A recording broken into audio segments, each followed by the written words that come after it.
Gaafiilee baramtuu warri musliiman ta'in gaafatan keessaa tokko lammaffaa yoo amantiin islaamaa amantii addunyaa guutuu khataatu taate warri musliiman ta'in maaliif Makkaa fi Madiinaa seenuurraa ugguraman gaafii jettuudha. Islaamummaan amantii nama hundaa eega taate warra musliiman ta'iniif Makkaa fi Madiinaa seenuun maaliif dhorkaa taatire? Deebisaan gaafii tanaa biitii hundinuu naannoo muraasa ni qabdi. Naannoo kaantoonmentii eeriyaa jedhamtu takka bakka ramaddii qaban.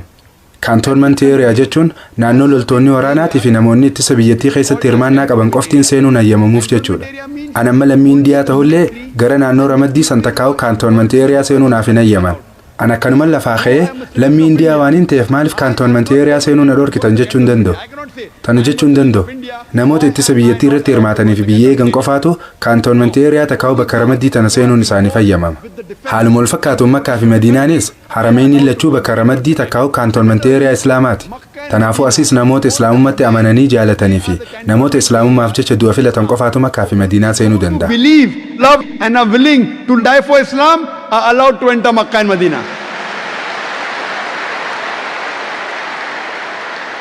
Sababa kanaaf Rabbiin Quraana keessatti suuraa 9ffaa suuratu Tawbaa ayata 28 irratti guyyaa arraarraa kaasee kaafirri tokkolleen akka naannoo lameen tanatti hin dhiyaanne jee dhorke. Rabbiin waan takka dhorkinaan waan san nutillee amannee fudhachuu qofa khalaas.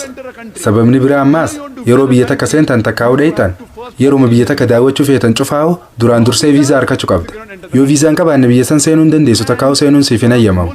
Biyyoota viizaa isaanii argachuun akkaan ulfaatu keessaa takka USA'dha. Gaafiilee hedduu si gaafatan. Dhiyeenya kana fa'aa bu'ati shororkeessaadhaa jedhanii si gaafataniiru. Akka waan namni hundinuu AJ barreessee deebisuuf itti gaafitan si gaafatan. Walleenuu nama AJ deebisaafiinsa. Asirratti gaafiin mootummaa Ameerikaa gaafachuu barbaadu. Hanga har'aatti namni AJ barreessanii jira. Ati miseensa garee shororkeessitootaati wii. Ajiib.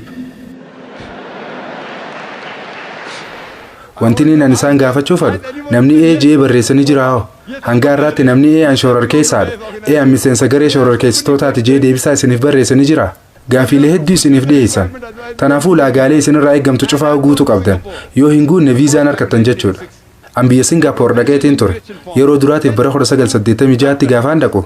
Foormii immigireeshinaa irratti nama qoricha sammuu nama hadoochuu daldaluuf adabbii du'aatu jira waan jirutu barreeffamee jira. Kana jechuun yoo qoricha sammuu nama hadoochuu wajjin qabamte adabbii du'aatu si eeggata. Hayyelelee adabbii du'aatii. Seerri kun seera gara jabeenyaatii fi boodatti hafaadha jechuun hin jirtu. Yoo Singaappoor seenuu barbaadde seera kana wajji walii galuu qabde. Yoo hin taane garuu seenuun kan hin jiru. Hin seentan. Tanaafuu yoo viizaa biyya takka argachuu barbaadde seera biyya saniitii walii galuu qabda. Amma gaa viizaa Makkaa fi Madiinaa seenuudhaaf isin barbaachisu. Laa ilaaha illallah Muhammadan Rasuulullah arraba keetiin jechuudha. And Prophet Muhammad the messenger of Allah. Hiikaanis Allah malee Rabbiin biraan jiru Nabi Muhammad sallallahu alaihi wasallam ergamaa isaati jechuudha. Yoo ilmummaan namaa khafadee arraba isaatiin laa ilaaha illallah Muhammadun Rasuulullah jee viizaa Makkaa fi Madiinaatti seenuu argachuu ni danda'a jechuudha. Magaalaaleen qulqulluun lameen tun naannoo ramaddiitti takkaa'u kaantoonmentii eeriyaadha. Gara magaalaa tanaa seenuuf viizaan si barbaachisus Allah malee Rabbiin biraan jiru Nabi Muhammad sallallahu alaihi wasallam ergamaa isaati jettee fudhachuudha. Sababa hanqina yerootiif jecha ammaaf ilaalchota dogongoraa yookiin gaafiilee baramtuu tanneen keessaa takka qofaaf hin deebii kan. Sanbooda akkuma duraanitti warra asitti walga'een hordofu jiran kanarraa gaafiilee baraman waliigalatti irraa fuuna inshaallah. Yoo akkam xiqqaate ilaalchota dogongoraa kanneen irraa parsantii 50 ol dubbaddeetiin jira. Akka kiyyatti har'aaf gaafiilee baraman tana keessaa takka 3ffaa amantiin Islaamaa maaliif musliimoota foon booyyee nyaachuu dhorkiti? Foon karkarroo nyaachuun maaliif dhorkame gaafii jettuudha. Gaafii tanaaf deebisaa Quraanni yoo xiqqaate bakka adda addaa afuritti dubbatee jira. Suuratul Baqaraa ayata 173 irratti, Suuratul Maa'idaa ayata 3 irratti, Suuratul An'aam ayata 145 irratti, akkasumas Suuratul Nahl ayata 115 irratti ibsamee jira. حرمت عليكم الميتة والدم ولحم الخنزير وما أهل لغير الله به isin irratti haramtee jira. Baktii takkaawaan fi hindu'e nyaachuun, dhiiga dhuguun, foon booyyee nyaachuunis waan Rabbi malee jiruuf wanti maqaa dhahamee qalamees isin irratti haraami jee. Tanaafuu yoo akkam xiqqaate bakka garagaraa afuritti Quraanni foon booyyee nyaachuun dhoorkaa akka ta'e dubbatee jira. Waan Quraanni jee nuti musliimoonni ittuma amanuu qofa. Foon booyyee nyaachuun dhoorkaa akka ta'e kitaaba Yahudaatii fi Nasaaraa keessattis ibsamee jira. Kitaaba seera Leewwotaa yookiin Leevitikas boqonnaa 10 lakkoofsa 7 fi 8 irratti booyyeen qulqulluu miti. Qotteen isaa baqaqaa bakka lamatti adda qoodame ta'us alalaan guuru waan ta'eef foon isaa qulqulluu miti. Foon isaanii hin nyaatinaa, raqa isaaniillee hin tuqinaa ja'a. Kana jechuun Baayibilli foon booyyee nyaachuun dhoorkaadha, inumaa tuquunuu dhoorkaadha jechaa jira. dhaamsummaa wal fakkaatu kitaaba seera keessa deebii takkaa'u Book of Deuteronomy boqonnaa 14 lakkoofsa 8 irratti irra deebi'amee booyyeen qotteensaa baqaqaa bikka lamatti qoodame ta'us alala waan hin guurreef jecha foonsaa isiniif qulqulluu miti raqa isaatillee hin tuqinaa jee jira. Ammas dhaamsummaan kanaan wal fakkaatu akka foon booyyee nyaachuun dhorkaa ta'e nutti himu macaafa Isaayyaas raajichaa takkaa'u Book of Isaiah boqonnaa 65 lakkoofsa 2 hanga 5 irratti irra deddeebi'amee dubbatamee jira. Tanaafuu akkaatuma kitaaba Yahudaatii fi Nasaaraatittuu foon booyyee nyaachuun dhorkaadha.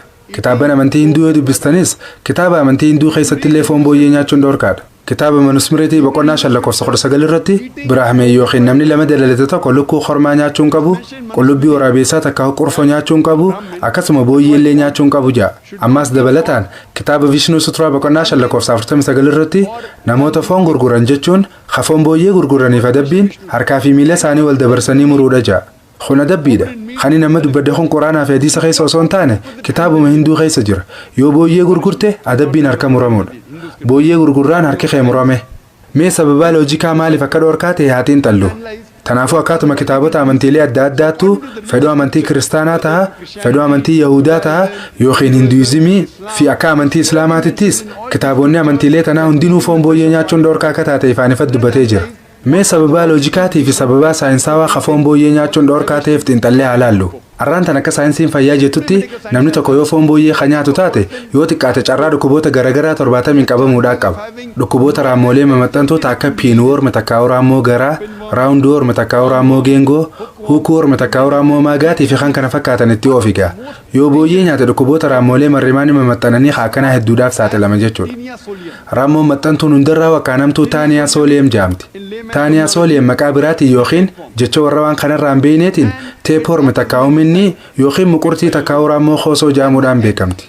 Teepoorm takkaa'u raammoon qoosootu marrimaan keessa jiraatti. Ammallee hedduu dheertuudha. Qilleensii ta'oovaa jaamtu ujummoo dhiigaa keessa bololi'uudhaan qaamota garaagaraa hedduu seenuu dandeessi. Yoo sammuu nama seente miimoorii takkaa'u xoofannoo yaadata namaa balleessuu dandeessi. Yoo ija seente ija nama jaamsiti. Yoo onnee nama seente onnee nama daddabsisti takkaa'u dhukkuba onnee nama fiddi. Yoo tiruu nama seente tiruu namaa balleessiti. Raammoon tun takka nama seennaan qaama namaa cufaa'uu balleessuu dandeessi. Dhukkuba raammoo taaniyaa sooleemiin nama dhufa kanaan qabamuu kee gaafa firra beetetti duraanuu qaama keessa fafacaatee waan jirtuuf yeroon sitti dabartee jirti jechuudha. Carraan kee du'a qofa. Dhukkubni biraa hamaan kayoo namni foon booyyee nyaate nama qabu takkaa'u foon booyyee nyaachuudhaan nama dhufu tiraayikiuris jaama. Namoonni hedduun ilaalcha dogongoraa qaban. Foon booyyee kana yoo qacoollotti haala dansaan bilcheessite maxxantoonni konni du'an itti fakkaata. Akka qorannoon godhamte agarsiisu takkatti namoota dhukkuba tiraayikiuris hin qabaman 24 keessaa namoonni 22 foon booyyee qaceelloo bilcheessanii jiran. Kana jechuun nyaanni ati mana kee keessa bilcheeffattu oowwii takkaa'u tempereecharii beekamaan silaafoon bilcheessuu danda'u kun baakteeriyaalee fi jarmiiwwan akkasumas oovaa takkaa'u killeelee raammoota foon booyyee keessa jirtu sana ajjeesuu hin danda'u. Sababaan biraatis kan namni booyyee nyaachuu hin qabneef hedduutu jira. Arraan tan saayinsiin akka jettutti foon booyyee wantoota faatii takkaa'u cooma yookiin boorcii namaa dabalu qofa of keessaa qaba. Wantoota irree takkaa'u qaama namaa ijaaru waa xiqqasha qofa qaba. Sababa wantoota cooma qofa namaa dabalu qabaachuu isaatiin namni foon booyyee kana nyaate carraan dhukkuboota akka hypertension takkaa'u dhiibbaa dhiigaatii fi astiroogilaasiisiin qabamuudha akkasumas carraan onneen dhaabbachuudha haalaan olaanaadha. Waan kana ta'eef lammiileen Ameerikaa parsantii 50 ol dhukkuba hypertension takkaa'u dhiibbaa dhiigaa kanaan qabaman. Sababniinis irra hedduun isaanii waa warra booyyee takkaa'u harkarroo nyaatu ta'aniif. Arraan tan akka beekuu dandeenyetti bineensi dachuma addunyaa tanarraa wakkaan ajaa'uu fi xuraawaa jaamuun beekamu booyyeedha. Bakka tortorri faltii fi ajaa yookiin xuriin jirtu cufaa'u booyyeen dhabdan. Booyyeen bineensa akkaan fokkatuu fi ajaa'aa wasakha. Namoonni gariin biyya akka Awustiraaliyaa keessatti booyyee haala gaariidhaan kunuunsanii waan horsiisaniif foon isaanii qulqulluu bareedaadha fa'aa ja'an. Anis waaniin isaaniin jiru Awustiraaliyuma sanittuu istaayi takkaa'u mooraa yookiin dalliyuma booyyeetti horsiisan san keessattuu beeytaa booyyee wayita udaanu deebiseetuma albaatii udaansaa san nyaata. Duba saa 24 guutuu namni wayita inni udaanu hunda tottoo'atee dafee faltii isaa san isa jalaa guuru ni jira. Tanaafuu Awustiraaliyuma sanittuu booyyeen fokkottuu fi xurooytuudha. Akkasuma bineensa akkaan ajaa'uu fi balfamu. Sababoota hedduu keessaa kabiraa tokko kaniin anni jira jee yaadu. Arraan tan akka saayinsiin jettutti addunyaa tanarraa bineensi sablaan qaanyawaan saalfii takkallee hin beenes booyyeedha. Bineensota keessaa xeeroo walqunnamtii saalaa takkaa'u wal hormaataa raawwatu hiriyoonni isaa akka isa daawwataniif afeeru booyyee qofa. Booyyeen wayita dhaltuu wajji walqunnamtii saalaa raawwatu hiriyoota isaa afeeree yeroo inni walqunnamtii saalaa raawwatu akka laalan godha. Beeytanii Ameerikaa keessatti warri hawaasa ammayyaawaa ja'amuun beekamu kun qophii bashannanaa irratti daansii taphatan takkaa'u ragadanii burraaqan. Eega daansii taphatanii quufan booda jaartiilee isaanii wal jijjiiran. Ati jaartii tiyyaa wajji rafee anis jaartii teetii wajjin rafa waliin ja'an. Booyyee nyaatanii mi amalli keessanii fi hojiin teessanis tanuma akka booyyeeti.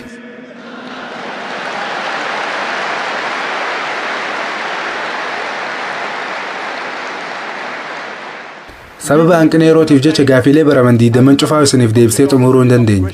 Garuu weebsaayitii teenya www.irf.net irra yoo deetan deebisaa cufaa fi odeeffannoo bal'inaan argachuu dandeessan. Yeroo hanga nuuf hafe kana gaafii fi deebii walgahii teenyaa tanaaf hin banaa dhiisuufadha. Haasoo qiyyaas ayata quraanaa khasuuraa 17ffaa suuratul Israa ayata 80 takka irra jiruuniin xumuruu barbaada. Waqul jaa al-haq wa zahaqa al-baaxilu inna al-baaxila kaana zahuuqa. Jeeyin dhugaan dhufte sobni dhabame dhugumatti sobni amaluma isaarraa dhabamaadha.